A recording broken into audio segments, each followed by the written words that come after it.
Hey, Mom. I don't need you to be perfect. I don't need you to be perfect. I know sometimes you don't always have it together. You didn't really have it all figured out. And that's okay.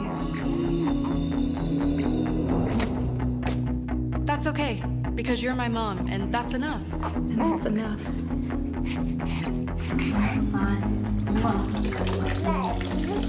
Mom, I just need you to be...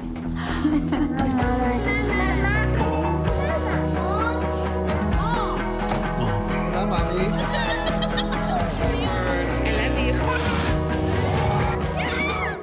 You.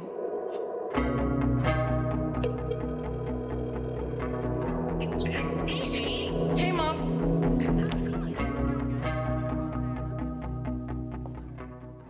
Well, happy Mother's Day. How are you guys? Come on, where's the energy? Woo! We're excited to be here today. My name is Jolene Fisher. I'm the Women's Ministry Lead, and this is my beautiful family. We just celebrated our daughter Allie's graduation from college. She's now a nurse, and she's going to be staying in Southern California. Yes, that's exciting. And my other beautiful daughter, she's here at Eastern Washington University finishing up school, which officially makes us empty nesters, so yes. And I am Janice Logue. I am excited to be here with you. I am your key lead over Wednesday morning Bible study, which I love doing. And this is my beautiful family. You might recognize my handsome husband from several of those baptism videos. He loves serving on that team. And our oldest married his beautiful bride a few months ago, so our family is growing, and we are very excited about that. Yes. Well, we thought on this Mother's Day that some moms should have some fun when it comes to jokes, because we don't want dads to have all the fun with those dad jokes, you know, so. That's right. So who is ready for some really great comedy? Janice, how do you know you're a mom? I don't know, Jolene, how do you know you're a mom? When you consider a permanent marker a weapon of mass destruction. Yikes.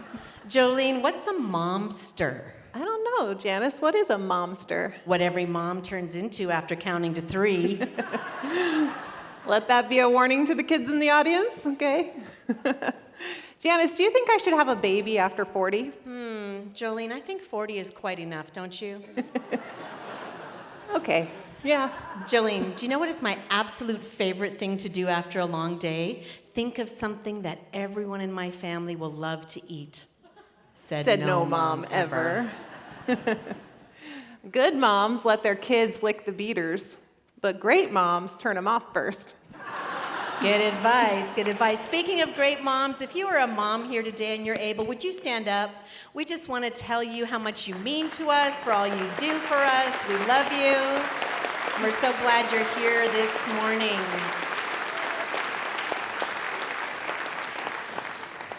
So Jolene, I know you have a sister.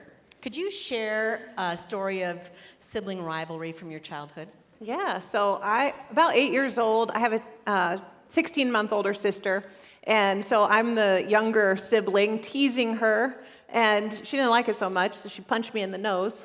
My mom comes running downstairs like, "What are you two doing? Get out!" So she kicks us out of the house, locks all the doors, says you're not able to come back in until you can hug and kiss and make up. Well, I could just tell you that it was hours and hours later until we came back inside. Some good parenting there. I also had sister struggles. One very memorable Christmas morning, I got a beautiful baby doll with long blonde hair. And by the end of the day, my doll had a full haircut, courtesy of my sister who decided to play salon, no appointment necessary. I'd be so mad because I remember how much those baby dolls meant with like the long hair. Right. Yep. So how many of you guys can relate to sibling rivalry stories like ours? Raise your hand. Yeah. Yeah. We all have had some issues with sisters, brothers, cousins, whatever it is. Family is just hard. And sometimes we just are still hurting from things that people have done in our families. And we are here today to talk to you guys about a redemptive story of the Bible. So based on the sibling rivalry stories that we talked about, along with our colorful coats, what but God story of the Bible do you think we're going to be covering today? Yeah. I heard it. Joseph. Yes, that's right. Joseph of the Old Testament. So we're going to watch a video right now, and during that video, I would like you guys to just really pay attention to where God shows up in Joseph's story. What are the things where you're seeing God give Joseph purpose and where God was present throughout? Watch this video with us. God's story, Joseph. So part of God's story is about a guy named Joseph, and it begins like this. Once there was a guy named Joseph who had 10 older brothers and one younger one. When Joe was a boy, he was his dad's favorite. In fact, his dad liked him so much better than his brothers that he gave Joe a special gift to prove it. You can imagine this made his brothers jealous.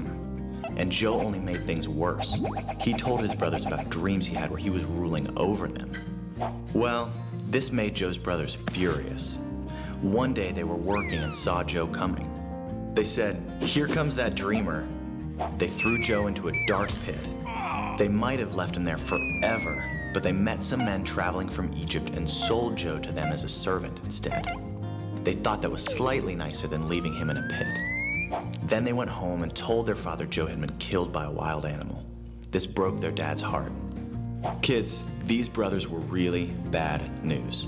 Selling a sibling is never a good idea, ever. But the Bible says the Lord was with Joe. When Joe was a servant, he worked for a really important rich guy named Potiphar. And Potiphar liked Joe so much, he put him in charge of the whole house. Joe was happy until one day he was blamed for something he didn't do, and Potiphar sent him straight to jail. Well, God was still with Joe, even in prison. The guard decided he liked Joe so much, he put him in charge of all the other prisoners. Then God gave Joe special knowledge about dreams.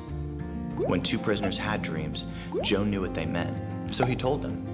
2 years later, Egypt's ruler called Pharaoh had a dream, and nobody knew what it meant.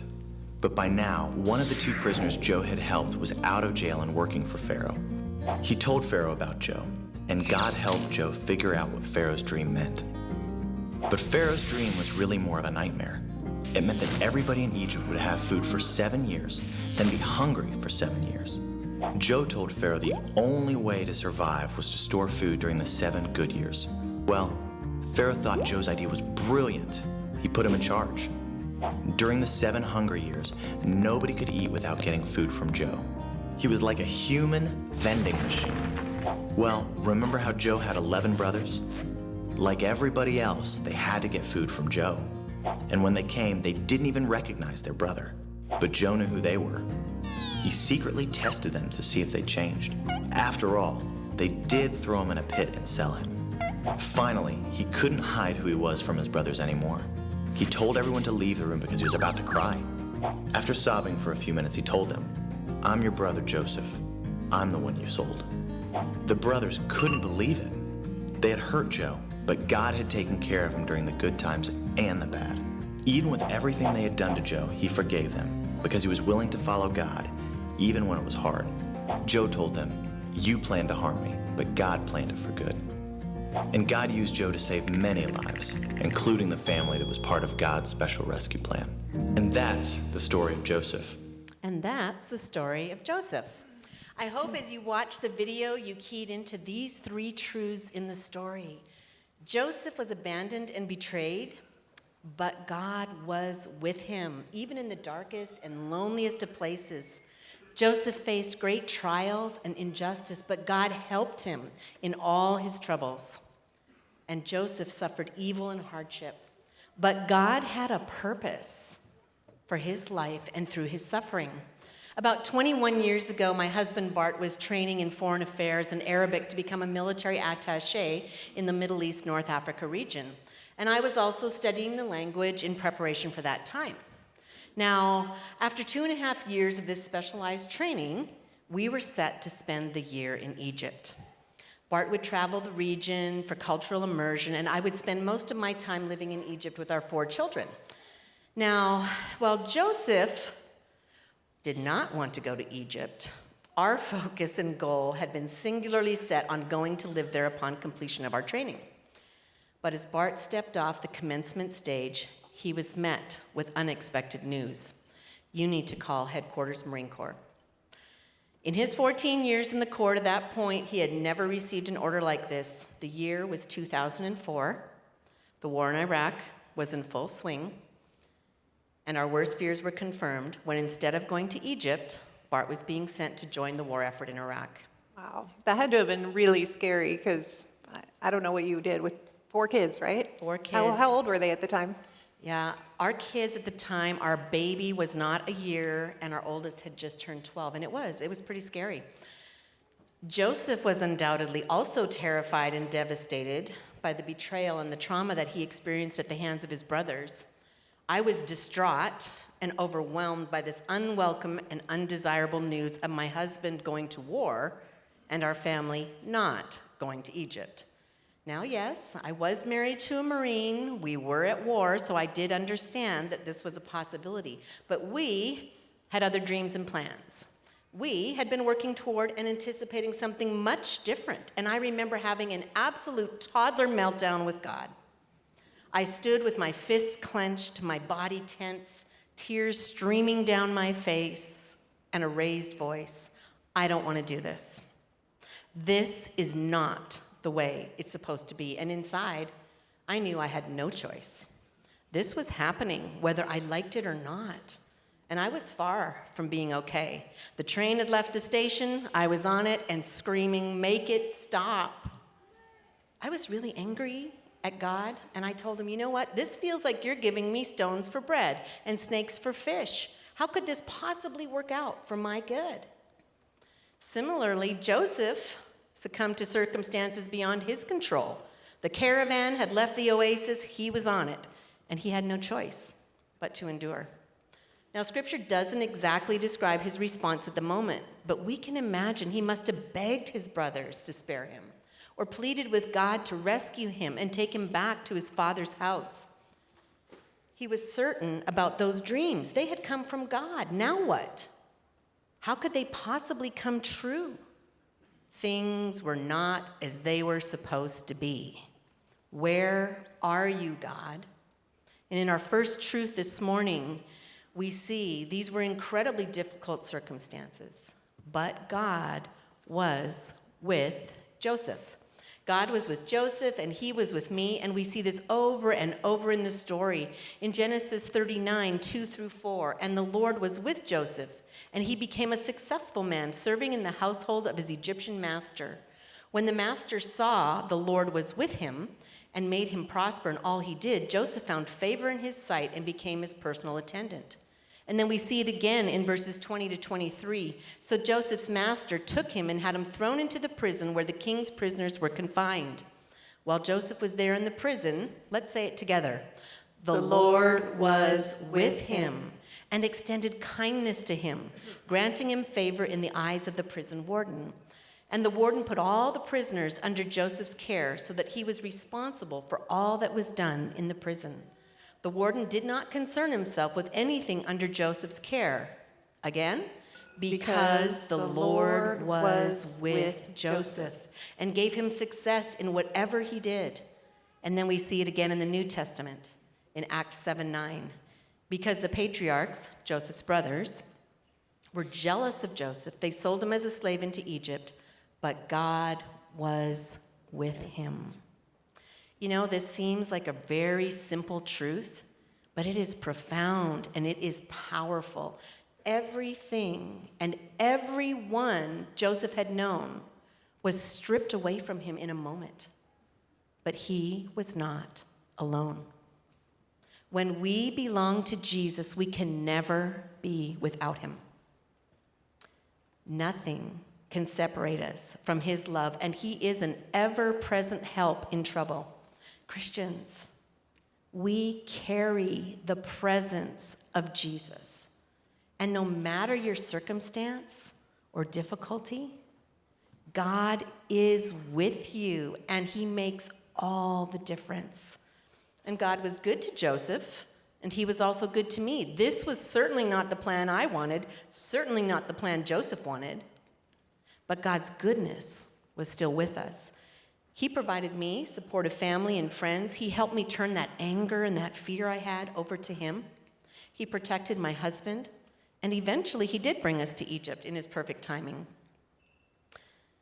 If you find yourself in a situation like Joseph's this morning, whether it's a devastating diagnosis, a disappointing setback at work, trouble at school, the loss of a loved one, or maybe a broken relationship, you can trust that God is with you. He is good. And He has good for you, not only on the other side of it, He has good even right in the midst of it.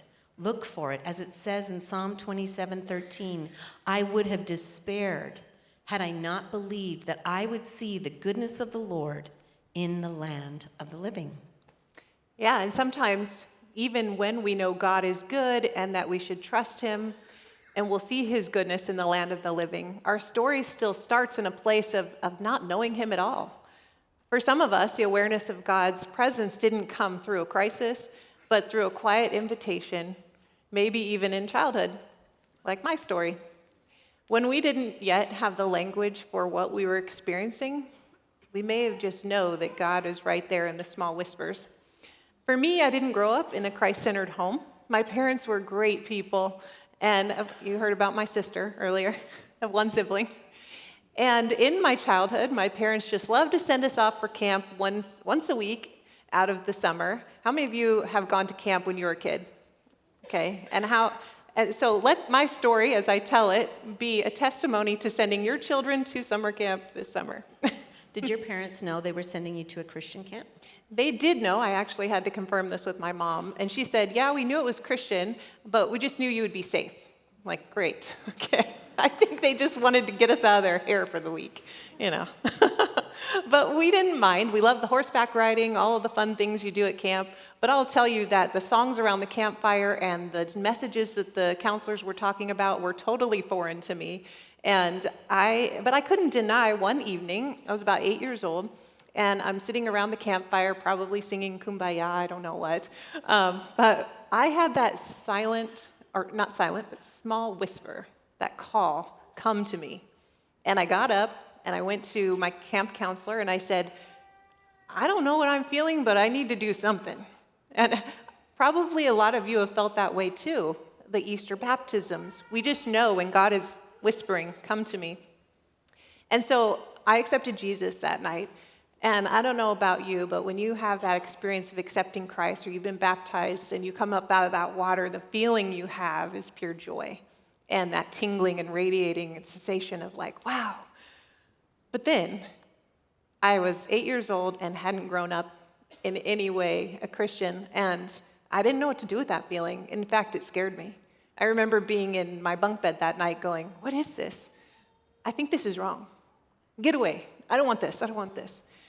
Yeah, do you think the enemy was just starting to try to, plant those seeds of doubt and steal your peace about this decision? Yeah, for sure. Of course Satan was, but God had my heart in that moment. And I didn't understand it at the time what joining God's family meant for my life. But now, as I look back 35 years over the whole time since I was saved to now, and the trials and tribulations that He's taken me through, I can definitely see God's hand in all of it. In John 15:5, Jesus says, apart from me, you can do nothing. Implies that connection to Him brings me and you all into God's redemptive work, like Joseph, trusting God through his trials. Okay, so now I'm going to make a football analogy because, like Dan, I love football too. My husband is the head football coach at East Valley High School. Go Knights. Yeah, go Knights. Yeah. And I've been around my husband and football since the 8th grade. You can do the math on that. We've been together a long time. But saying yes to Christ puts you guys on God's roster. He's already coaching, and He's already winning, and now you're in the game with Him. The playbook, the Bible, was always there. Your yes now means that you're playing by it. You'll still face opponents like Satan, but the coach turns every fumble into a strategy for good. Maybe not the good that you expect, but the good that He's crafting for you. We just need to trust that our coach creator knows what He's doing. God is with you, and God helps you. And so that brings us to our second truth about Joseph's story. Joseph faced great trials and injustice, but God helped him in all of his troubles. So let's look at the evidence in the Bible where this shows up. Genesis 39, 1 through 2. Now Joseph had been taken down to Egypt. Potiphar, an Egyptian who was one of Pharaoh's officials, the captain of the guard, bought him from the Ishmaelites who had taken him there. The Lord was with Joseph, and he prospered, and he lived in the house of the Egyptian master. Now Joseph could have been taken anywhere in Egypt. It, at that time, was a land of great contrasts. Still is. Yeah, you would know, right? So you were either rich beyond measure or poverty-stricken. There wasn't much middle ground. And Potiphar was extremely rich, and he was an officer in Pharaoh's service. So Joseph landing there not only helped Joseph, but it actually helped Potiphar prosper even more. But we know how that story took a turn for the worse when Potiphar's wife actually accused Joseph of raping her. And because of that, he got kicked out of the house and sent to prison. And so we pick back up in this story in Genesis 39:21. But the Lord was with Joseph in the prison and showed him his faithful love, and the Lord made Joseph a favorite with the prison warden. For Joseph, the fall from favored son to slave was steep, but prison was rock bottom. This must have been really humbling for Joseph, because remember the dreams way back when? Remember how he thought he would be over his brother someday? It's like, what? How did this happen? But because the prison warden gave him such favor, he probably felt God's hand in all of it at that moment. But going from having the tables turned on you to now prisoner, this reminds me of my friend Jorge. So Jorge was our guide in Honduras when we took women there for our first women's mission trip to Honduras in November of 2024. And so long time ago, when Jorge was in his 20s, he's now about 55, he was in the United States and was picked up on suspicion of drug charges. So he got sent to prison. And he will tell you that that was his most favorite time. I was like, really? Okay. Tell me more. Anyways, when he told his story, it's just like, okay, I can see this now because of who he is today. He found Jesus in that moment, and he was an evangelist to everybody who would listen to him, saving many lives of men that were in prison who would have otherwise not known Jesus. And so Jorge did get eventually sent back to Honduras, where he's been ever since. And when we got to come down for our women's mission trip, he took us everywhere. And I was usually his sidekick buddy because he thought I could teach. Well, I can when I'm prepared. But he's like, okay, Jolene, you're going to just teach a lesson about Jesus to all these parents. Go. I'm like, oh, okay. So I was, rightfully so, nervous. And I did my best. Step aside, Jorge comes in, and man, that guy could preach, totally in Spanish, but it didn't matter. Language, no language barrier. You could tell the Holy Spirit descended upon the people in that room. Those parents, every single one of them stood up, raised their hand, and accepted Christ that day. It was an amazing experience and one I've not witnessed before. And so, just like Joseph and Jorge, God meant their stories, even in the hardship, to be for his good. God's good. Not necessarily what we think is good, but what God is ultimately weaving in all of our lives. And the third way that God helped Joseph was that God's Spirit enabled him to interpret dreams. For the cupbearer and the baker, like we saw in the video, this gift had been displayed in Joseph's life way early on. In God's timing, Joseph was brought before Pharaoh, which then ultimately made him second command of Egypt, which then ultimately helped him save Egypt and save his family and the surrounding nations from famine. And Joseph gave all this credit to God. The fourth way God helped Joseph was by giving him a family of his own. And God provided for all of his needs. We read this in Genesis 41:50 through 52. Before the years of famine arrived, 2 sons were born to Joseph by Asenath, daughter of Potipharah, priest of On. Joseph named the firstborn Manasseh, saying, God has made me forget all my hardship and all my father's household. And the second son he named Ephraim, saying, God has made me fruitful in the land of my affliction. Now Joseph was 30 years old at the time that he became second in command of all of Egypt, wielding immense power and wisdom. His success might spark envy in us, making us think, oh, I want that. But without his backstory and all the trials and tribulations that led up to that point, it'd be like opening a 20-chapter book and flipping to chapter 15 and going, wow, that's pretty amazing, and skipping everything in the front part of it. It's like glimpsing someone's highlight reel on Instagram and saying, well, I want what she has. And or passing by somebody here and saying, man, they look like they have it all together. Their success, joy, or stability can feel out of reach for us, and we rarely see the struggles, the sacrifices, or the pain that came before. So comparing our lives to others' midpoint is unfair to them, and it's unfair to us, because it obscures the unique story that God is trying to write in all of us. So instead, I want to send you guys away with a challenge today. I want you to seek to know others' full journeys. Ask questions, listen, and notice God's faithfulness in their valleys and in their victories. But more importantly, I want you guys to focus on your own story. Write it down. Tell somebody this week. That's my challenge to you. Whether you're in life group or you're just going to have coffee with somebody, is to practice telling your story, because your story is unique to you, and God wants you to tell it to someone else because it probably will help somebody overcome something or feel freedom from something. That's so true, Jolene. A few years before we did that training to go to Egypt, Bart had to go through the application process. And then we had to find out if we'd even be accepted. And that part of our journey took place some years before when we were living in Okinawa, Japan. And during our time there, Bart and I decided we would study Japanese. And we assumed if he got into the attaché program, naturally they'd choose us for an Asian post. It just made sense, right? We were learning the language, we had the cultural experience. Asia was at the top of our list. Now, the first year he applied, he was not selected. So we decided, let's extend our time in Japan another year and give him a chance to pursue the program one more time. Now, one evening, while I was waiting to hear if he had been accepted, I was taking a walk on the treadmill while watching AFN. Any military folks in here know AFN?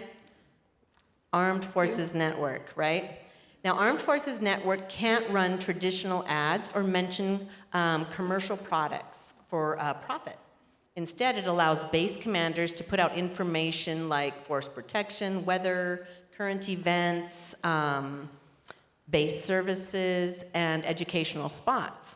So that particular evening, 20 minutes into the episode of Friends I was watching, a travelogue spot about Cairo, Egypt came on, and it lasted a full 5 minutes. This was a little odd, somewhat annoying, but I was a captive audience on the treadmill, and I ended up finding it quite interesting. But what happened next was really strange and surprising to me. At the end of the spot, it started all over from the beginning as though it had been rewound. And as I watched it through the second time, I felt very aware that this was something for me in a special way.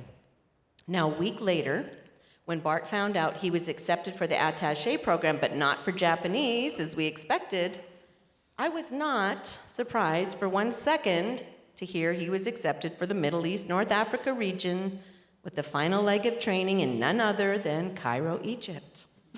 God was clearly going before us with a plan that was not what made most sense to us. But he already had it in mind, which brings us to our third truth this morning. Many are the plans in a person's heart, but God has a purpose that will stand. We read in Genesis 15:13, then the Lord said to Abraham, know for certain that your descendants will be strangers in a land that is not their own, and they will be enslaved and mistreated 400 years. Many years before Joseph was ever sold into slavery, God was already preparing his great-grandfather Abraham and his descendants for what was certainly to come. Now, a few months before being given that unwelcome news of Bart's deployment to Iraq in 2004, every time I sat down to nurse my infant, the words from a familiar hymn began to ring through my mind. Jesus, Jesus, how I trust him, how I've proved him o'er and o'er. Jesus, Jesus, precious Jesus, oh, for grace to trust him more. The second or third time that happened to me, I knew I was being warned that I would need to especially trust the Lord for something I did not yet know. And it felt a little unnerving, and at the same time, it was incredibly loving. He was letting me know I was going to need him, and he was already going ahead of me. And I kind of think Joseph's dreams might have been like that for him in a way. He knew they were from God. They were special. They were probably an anchor of hope to him that he probably never forgot them during all those years of suffering. Now, at first, I saw Bart's deployment to Iraq as a detour, a harsh and horrible interruption to our dreams and plans. But I came to realize it was not a detour at all. It was simply a shift in our plan. But God was orchestrating his purpose all along. Now, sometimes I wonder where our path might have been if Bart had been selected for an Asian post, or the first year, or maybe if we went to Egypt in 2004 instead of 2005. But I trust that things worked out exactly as God intended. And Joseph came to the same conclusion as he spent years watching God unfold the plans and purposes that ultimately confirmed his all but forgotten boyhood dreams. As we read in Genesis 45, 4-5. I am Joseph, your brother, he said, the one you sold into Egypt. And now do not be distressed or angry with yourselves that you sold me into this place, because it was to save lives that God sent me before you. You know, this story, it reminds me of another time when it seemed that evil triumphed over good. Joseph was sold and betrayed by his brothers for 20 pieces of silver. Jesus was betrayed by Judas for 30 pieces of silver. Joseph was falsely accused and sentenced to prison. Jesus was falsely accused and sentenced to death. Joseph was sent ahead by God to save his people from famine and death. Jesus was sent by God to save the world from sin's power and the penalty of death. What seemed only like completely unfair and unjust circumstances for Joseph was actually the very plan God used to get him to Egypt, to raise him to power at just the right time to save the people of Israel. And what seemed like only the unimaginable, cruel, unjust betrayal, sham trial, and cross of shame for Jesus was not a terrible deviation from God's intended plan. From the very beginning, it was the plan that would provide salvation to all who accept his invitation. Our "but God" verse today for this story is found in Genesis 50:20.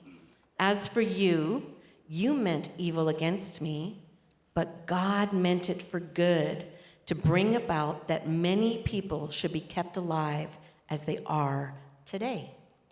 So what might look and feel like something unbearable, something you would rather avoid at any cost, might be the very thing God is going to use to bring about the good purpose he has always had in mind for you and even others through you.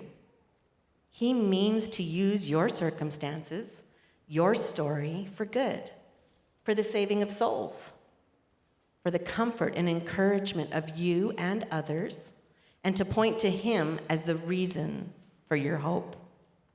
So we pray that Joseph's story will help you realize that God has been in the details of your life, all the way down to the time and place of you being right here at Valley Real Life, right now.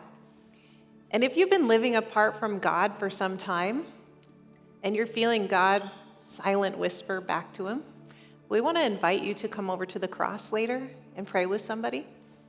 But we also want you to take some time of reflection. So we're going to call the band out here right now. And for those of you who got your Egyptian bag, where is it? Here it is.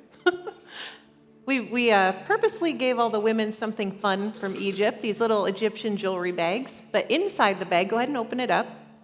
There is a little card in there. It looks like this. It says, "But God, ...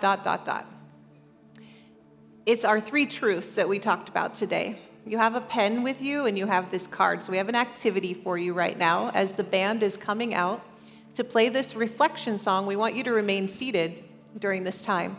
And I want you to write on the back of the card what it is that you want to partner with Jesus on right now. Is there something that you're celebrating? Is there something that you want prayer over? Is there something that you need healing from or that you need some redeeming in? Write that down and use the next 4.5 minutes as the band is playing this Coat of Many Colors song by Brandon Lake. And we hope this blesses you.